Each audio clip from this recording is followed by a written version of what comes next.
textiles. Okay. Let's see. What do you mean by protective textiles? Can anyone tell? Protective about others.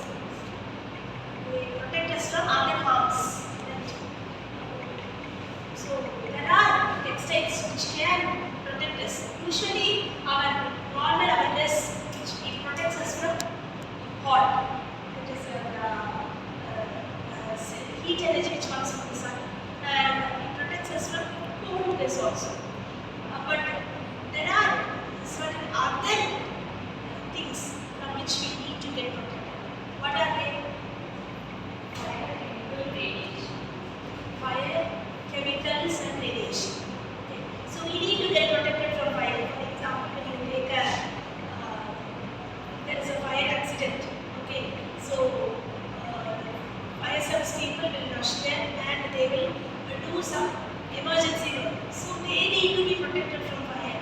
In that time, they can use the fire extinguisher, fire repellent suits. Okay. And then what's the other thing called? Chemical and the other one? Radiation.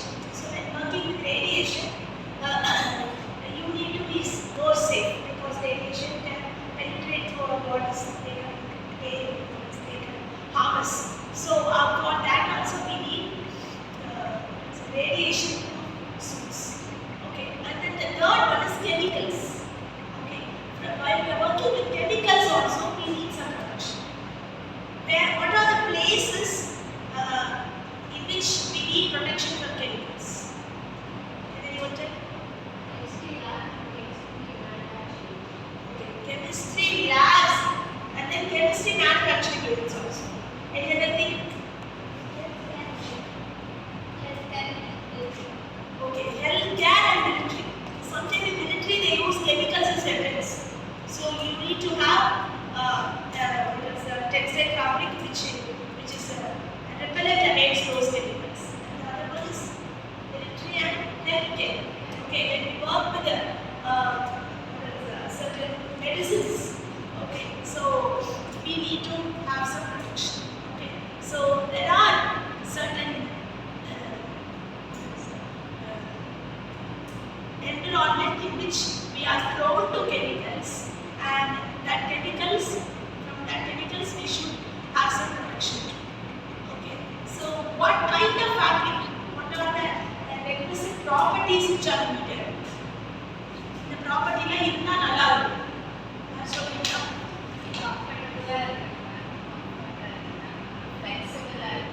okay, when you are working in a lab setup, when you are working in a lab, you need some comfort.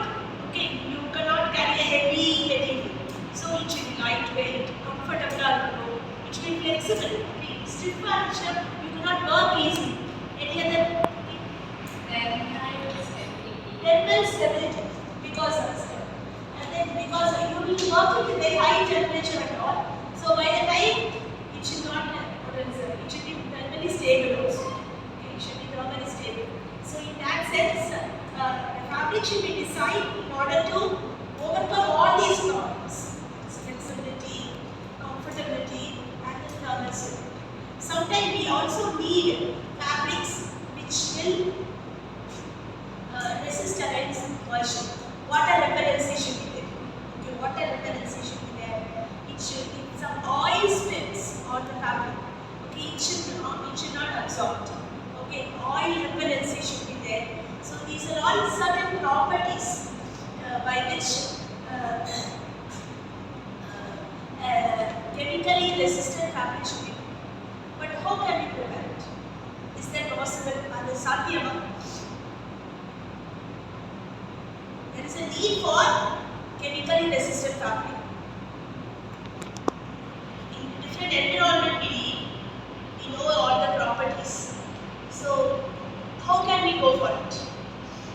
We can go by coating the fabrics with polymers, because we know that polymers are chemically resistant.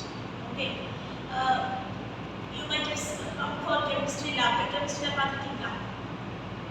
So chemistry lab we have kept chemicals. Chemicals enter which will go. In which boxes we have kept chemicals? Glass bottles, plastic bottles. Okay, so plastic containers. So those plastic containers, what is that? Are used for storing chemicals, but they do not get harmed. They do not degrade. So what do you mean? Those plastics can withstand the power of chemicals. So such plastics can be identified and they can be coated as polymer coated